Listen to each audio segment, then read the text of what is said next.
Media house, কিছু কিছু corporate house থেকে কখনো কখনো, শুধু আমার দলের বিরুদ্ধে আমি তা বলবো না, বিএনপির ব্যাপারে কোন কোন মিডিয়া হাউস পরিকল্পিতভাবে রাজনৈতিক দলের বিরুদ্ধে তারা কিন্তু তাদের মিডিয়া অধিকারী একটা কথা কেমন ভাবে পরিবেশন করছেন জাতির মধ্যে কনফিউশন হচ্ছে। কেন আপনি গণমাধ্যমের জায়গায় থাকেন, পলিটিক্যাল পার্টির সাথে আপনার কোনো দ্বন্দ্ব নেই।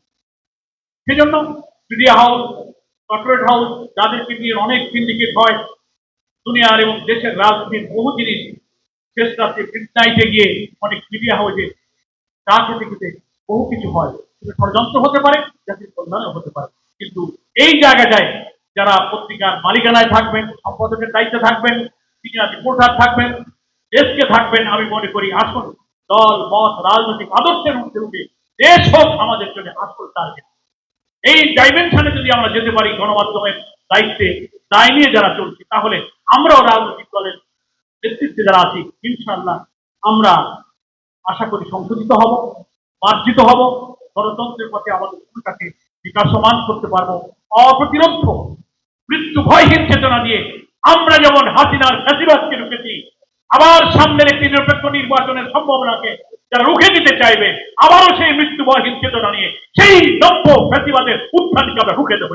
আমাদের আমিরে জামাত একটা শব্দ বলেছেন, তার আবার অপব্যাখ্যা হয়েছে। তাহলে আমরা ইলেকশন চাই, কিন্তু আমরা জেনে ধরে ইলেকশন চাই, এই কথাকে ইন্টারপ্রিট করা হয়েছে যে ওনারা এখন ইলেকশন চান। আরে বাবা, হোয়াট ইউ মিন বাই জেনতেন?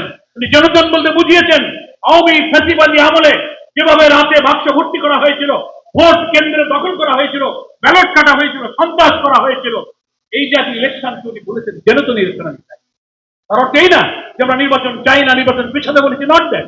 এইটা তো গণমাধ্যমেই মধ্যেই এইসব টুকটাক কথাবার্তা ছড়িয়ে যায়। আমি আজকে বিনয়ের সাথে জাতির সাথে বলবো, আসুন শুধু আমাদের নয়, অন্য কোনো দলেরও, এখানে আমার মির্জা ফখরুল ভাই আমার শ্রদ্ধাভাজন জাতীয় নেতা, অনেক দলের নেতারা আছেন, কারোর কোনো কথায় যেন আমরা অপব্যাখ্যা না করি, বিকৃত না করি, এবং শুনলে আমরা যেন একটু মাথা ঠান্ডা, যে এই কথা কোনো বলেছেন মিডিয়াতে যে আসলো চেক করতে হবে। আমাদের মধ্যে পারস্পরিক ইন্টারাকশন থাকা দরকার, কথা বলা দরকার, কোনো প্রশ্ন আসলে একটু ভিউজ হওয়া দরকার, তাহলেই কিন্তু গণতন্ত্র সমৃদ্ধ হবে।